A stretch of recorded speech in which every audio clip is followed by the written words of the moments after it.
lunged at Zach with clear, violent intent. It took 3 men to restrain Father Michael. He was fighting with strength that seemed impossible for a man his age and size, screaming in languages that those present didn't recognize. And then, just as suddenly as it started, it stopped. Father Michael collapsed, exhausted, with no memory of what had happened. When shown footage of his behavior, he wept. Said in 40 years of dealing with the demonic, he'd never been overcome like that.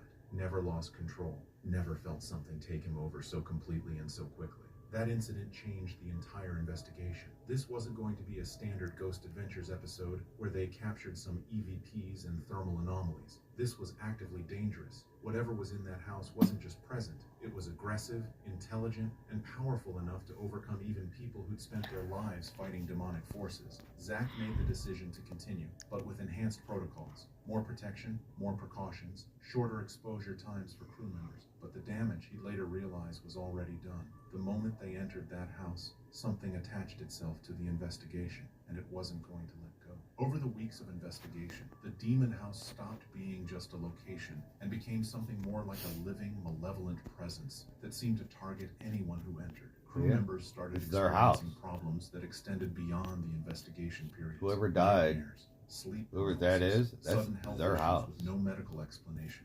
relationships I mean, falling apart, financial technically. disasters. One cameraman reported that his previously happy marriage dissolved into constant fighting within days of filming at the house. Zach himself began experiencing phenomena that terrified him. He'd wake up unable to move, feeling pressure on his chest, seeing shadow figures in his room.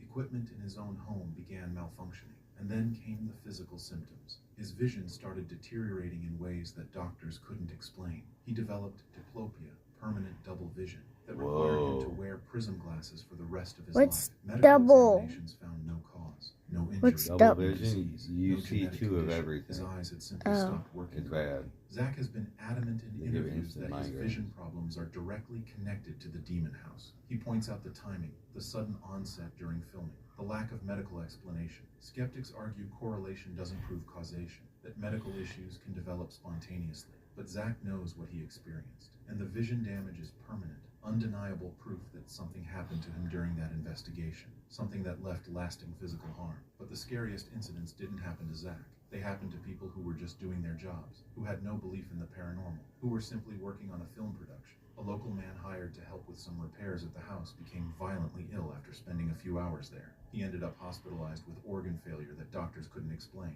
recovered eventually, but never fully. And he swears to this day that something in that house attached itself to him and tried to kill him. That's what they do. Well, they're